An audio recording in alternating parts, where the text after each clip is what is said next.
ऋग्वैदिक काल के पश्चात भारतीय इतिहास के अंतर्गत उत्तर वैदिक काल प्रारंभ होता है।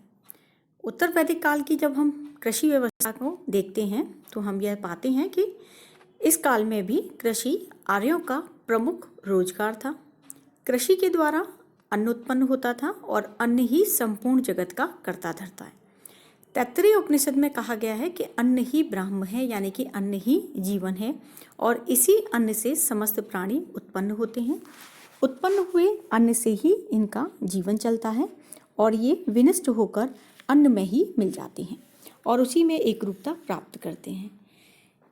इन सूक्तों से हमें यह पता चलता है कि आर्यों के जीवन में कृषि की बहुत महत्ता थी।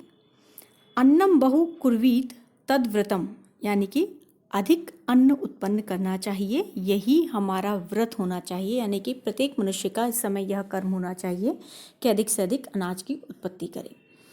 तैत्तिरीय उपनिषद में हमें यह सूक्त जो दिखाई देते हैं इनसे पता चलता है कि अन्न उत्पादन एक महत्वपूर्ण कार्य था।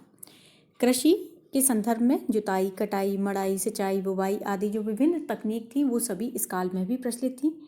कृषि हल बैल की सहायता से होती थी। अथर्ववेद में हमें कुछ अलग प्राप्त होता है। इसमें प्राप्त होता है कि सर्वप्रथम पृथ्वी वैन्य ने हल और कृषि को जन्म दिया। इससे पहले आप लोग क्या पढ़ चुके हैं? ऋग्वेद में आपने पढ़ा था कि ऋग्वैदिक काल में ये कहा गया कि अश्वनी कुमारों ने मनु को हल चलाना सिखाया और जौ की खेती सिखाई। लेकिन अथर्ववेद में उल्लेख प्राप्त होता है कि पृथ्वी और वैन्य ने हल और कृषि को जन्म दिया। हल को खींचने वाले बैलों की संख्या से हल की विशालता का पता चलता है कि कितने बड़े हलों का प्रयोग किया जाता था। ऋग्वैदिक काल में हमें 6 से 12 बैलों वाले हल का प्रयोग प्राप्त होता है, लेकिन यहाँ हमें 24 बैलों वाले हल का प्रयोग भी पता चलता है। शतपथ ब्राह्मण में जुताई, बुवाई, कटाई, मड़ाई आदि का उल्लेख मिलता है। खेत की उपज बढ़ाने के लिए खाद का प्रयोग किया जाता था। जगह जगह हमें गोबर की खाद का उल्लेख प्राप्त होता है। वर्ष में 2 फसलें होती थीं। तैत्तिरीय संहिता में उल्लेख मिलता है कि जौ शीतकाल में बोया जाता था, ग्रीष्मकाल में पक जाता था और धान वर्षा काल में बोई जाती थी और पतझड़ काल में पक जाता था। उड़द, तिल वर्षा काल में बोए जाते थे और शीतकाल में पक जाते थे। यानी कि एक वर्ष में 2 फसलें किसान आसानी से उत्पादित कर लिया करते थे। इसके अलावा सिंचाई के लिए वर्षा और कुएं के पानी के अतिरिक्त नहरों के पानी का भी प्रयोग इस काल में होता था। कृषि में विभिन्न प्रकार के अन्न उत्पन्न किए जाते थे। तैत्तिरीय संहिता के अंतर्गत हमें इनका उल्लेख प्राप्त होता है कि जौ, धान, उड़द, तिल आदि इस समय उपजाए जाते थे। अथर्ववेद में 2 प्रकार के धान का उल्लेख प्राप्त होता है और यजुर्वेद में चावल की 5 किस्में हमें प्राप्त होती हैं। अथर्ववेद में व्रीहि और तंडुल ये 2 प्रकार प्रयोग किए गए हैं। इसके अतिरिक्त जौ, उड़द, श्यामक, शारिशाका, गन्ना, तिल आदि का उल्लेख भी हमें वेदों में प्राप्त होता है। उपयोगी वृक्ष जो इस समय थे वो थे बदर, कुवल, करकंधु, न्यग्रोध, अश्वत्थ, बिल्व, आमलक आदि। इन नामों को आधुनिक नामों से भी जोड़ा गया है। प्राकृतिक आपदाओं से खेतों को बहुत अधिक हानि होती थी, इसीलिए स्थान स्थान पर हमें वृष्टि के लिए प्रार्थना प्राप्त होती है कि अनावृष्टि के साथ साथ अतिवृष्टि और विद्युतपात से कृषि को हानि होती थी। इन दैवीय विपत्तियों को दूर करने के लिए अथर्ववेद में यंत्र और मंत्रों का उल्लेख प्राप्त होता है। कीड़े, मकोड़े और टिड्डियों से भी कृषि को भय रहता था। आप लोगों को ध्यान होगा कि अभी टिड्डियों का जब दल आया था पाकिस्तान की तरफ से तो उस समय में कितनी खेती का नुकसान उत्तर पश्चिमी राजस्थान के अंतर्गत हुआ है। तो वही चीज़ यहाँ भी थी कि जो टिड्डियों और इनके दलों से खेती को बहुत नुकसान होता था और इस भय के निराकरण के लिए अथर्ववेद में मंत्र, आचार इत्यादि का विधान हमें प्राप्त होता है। छांदोग्य उपनिषद में एक दुर्भिक्ष का उल्लेख यानी कि अकाल का उल्लेख प्राप्त होता है जो टिड्डियों द्वारा किए गए कृषि के विनाश के कारण पड़ा था। कृषि भूमि भिन्न भिन्न व्यक्तियों की व्यक्तिगत संपत्ति समझी जाती थी।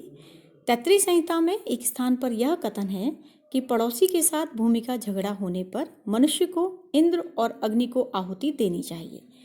यानी कि भूमि जो थी वो व्यक्तिगत संपत्ति थी। जो जोत रहा है, जो उस भूमि पर कृषि कर रहा है, वही व्यक्ति उस भूमि का मालिक है, ऐसा माना जाता था।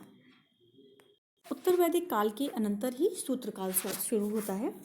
शूद्रकाल में भी कृषि प्रधान व्यवसाय था। सांख्यायन ग्रह सूत्र में बैलों द्वारा खेती करने, हल चलाने और मंत्रों के साथ समस्त कृषि संबंधी कार्य करने का उल्लेख मिलता है। जौ और चावल इन दोनों की खेती इस समय तक प्रमुख उत्पाद अनाज हो चुका था और इसकी खेती की जाती थी। पड़ती भूमि छोड़ देने या बंजर भूमि का भी प्रमाण हमें प्राप्त होता है।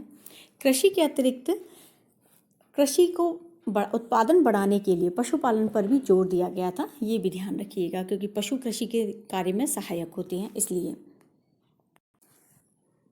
सूत्र युग के पश्चात महाकाव्य काल प्रारंभ होता है और महाकाव्य काल और 6ठी शताब्दी ईसा पूर्व का समय, इस समय में हमें कृषि में एक बहुत बड़ा परिवर्तन दिखाई देता है कि हलों में लोहे के फाल का प्रयोग होने लगा। लोहे के फाल के प्रयोग से कृषि भूमि को अधिक नीचे से गुड़ाई करना और उसके उर्वरता को पूरी तरह प्रयोग करना संभव हो पाया। लोहे के अस्त्र शस्त्रों ने कृषि को बहुत अधिक क्रांतिकारी परिवर्तन हम ये कह सकते हैं कि कृषि के अंतर्गत उस काल में आ गया था। कृषि भूमि का विस्तार हुआ। कृषि भूमि का विस्तार किस प्रकार से हुआ? लोहे के उपकरणों की वजह से जंगलों को साफ करना आसान हो गया। पहले जंगलों को जलाकर साफ किया जाता था, लेकिन अब लोहे की कुल्हाड़ी इत्यादि की सहायता से जंगलों को पेड़ों को काटना आसान हो गया, जंगलों को साफ करना आसान हो गया। तो इसलिए कृषि भूमि का भी विस्तार होने लगा। जो विभिन्न अन्न उपजाए जाते थे, उन उपजाए हुए अन्नों में चावल जो था वो प्रमुख हो गया, यानी कि बहुत से लोगों के हम ये कह सकते हैं खाद्यान्न ही इस समय में चावल प्रमुख था। 3 प्रकार की फसलें इस काल में उगाई जाती थी, क्षेत्रिक, आरंभिक और आटविक। क्षेत्रिक फसलें वे फसलें थीं जो खेत में उत्पन्न होती हैं, उन्हें हम क्षेत्रिक फसल कहते हैं। आरंभिक वे फसलें थीं जो उद्यान में उत्पन्न होती हैं, जैसे आजकल आप चाय, कॉफ़ी इत्यादि के बागान देख रहे हो, उस काल में नहीं थे, ये ध्यान रखिएगा।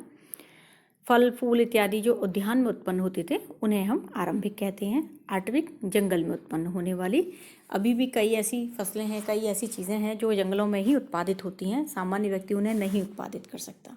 तो इस तरह से 3 प्रकार की फसलें थीं। फसलों का ये 3 नामकरण से हमें ये पता चल जाता है कि इस समय तक आते आते उत्पादन में वृद्धि होने लगी थी। सिंचाई के आधार पर भी फसलों को 2 भागों में बांटा गया और सिंचाई के आधार पर हम क्षेत्रिक फसलों को 2 भागों में बांटते हैं, क्योंकि उद्यान और आटविक यहाँ तो सिंचाई के साधन प्राकृतिक ही थे। ऐसे में क्षेत्रिक फसलों को 2 भागों में बांटा गया, सेतु और केतु। सेतु कृत्रिम साधनों से सिंचित और केतु वर्षा पर आधारित जल, यानी कि वर्षा से जो जितना सिंचित हो गई भूमि उस सिंचित भूमि से फसल का उत्पादन होना। बाजरा, चना, सरसों, विविध फसल, मसालों, सब्जियों इत्यादि की जो खेती है वो इस काल में होती थी। लेकिन यहाँ सबसे ज़्यादा महत्वपूर्ण चीज़ है कि ये ध्यान रखिएगा, 6वीं शताब्दी ईसा पूर्व में जब लोहे के फाल का प्रयोग शुरू हुआ तो कृषि भूमि का विस्तार हुआ, आर्थिक परिवर्तन आए और इन आर्थिक परिवर्तनों ने ही भारत में साम्राज्य स्थापना, महाजनपदों की स्थापना का मार्ग प्रशस्त किया था। यानी कि इस आर्थिक परिवर्तन ने भारत के राजनीतिक, धार्मिक हर क्षेत्र पर प्रभाव डालने शुरू कर दिए थे। महाजनपद युग के पश्चात भारत में युग आता है मौर्य काल। चंद्रगुप्त मौर्य मौर्य वंश के संस्थापक थे और अशोक इसके मुख्य सम्राट कहे गए। मौर्य काल में यदि हम कृषि व्यवस्था की बात करते हैं तो भारत अभी भी एक कृषि प्रधान देश था। मैगस्नीज ने तो इवन ये लिखा है कि भारत में जो दूसरी जाति है वो कृषकों की है, क्योंकि इनकी संख्या सबसे अधिक है। युद्ध तथा अन्य राजकीय कर्तव्यों से मुक्त होने के कारण वे अपना सारा समय खेती में लगाते हैं। वो ये भी कहता है कि कृषक समाज पवित्र और अवध्य माना जाता है। युद्ध के समय दोनों पक्षों के लड़ने वाले एक दूसरे का संहार करते हैं, परंतु कृषि में संलग्न मनुष्यों को पूर्णतः निर्विघ्न रूप से अपना काम करने देते हैं। इससे पता चल जाता है कि किसान जो थे उन्हें इम्पोर्टेंट माना जाता था। किसानों की रक्षा की ओर राजाओं का और इवन प्रतिद्वंदी राजाओं का भी ध्यान पूरी तरह से रहता था। सिंचाई के प्रबंध और भूमि की उर्वरता की ओर भी मैगस्नीज ध्यान देता है और वो ये कहता है कि माना जाता है कि भारत में कभी अकाल नहीं पड़ा। खाद्य वस्तुओं की महंगाई भी साधारणतया कभी नहीं हुई, चूँकि यहाँ वर्ष में 2 बार वर्षा होती है, एक जाड़े में जब गेहूँ बोया जाता है, दूसरी गर्मी में जब तिल ज्वार के बोने का उपयुक्त समय होता है। अतः भारतवर्ष के कृषक सदा 2 फसलें काटते हैं। इसके अतिरिक्त एक साथ होने वाले फल और मूल जो दलदलों में उत्पन्न होते हैं, भिन्न भिन्न मिठास के होते हैं, मनुष्य को प्रचुर खाद्य सामग्री प्रदान करते हैं, जिससे हमें यह इस चीज़ से मैगस्थनीज से ये पता चलता है। आपको ये पता होगा कि मैगस्थनीज चंद्रगुप्त मौर्य के दरबार में सेल्यूकस का राजदूत था और मैगस्थनीज ने भारत के बारे में काफ़ी कुछ लिखा है। कई जानकारियाँ हमें मैगस्थनीज से ही प्राप्त होती हैं।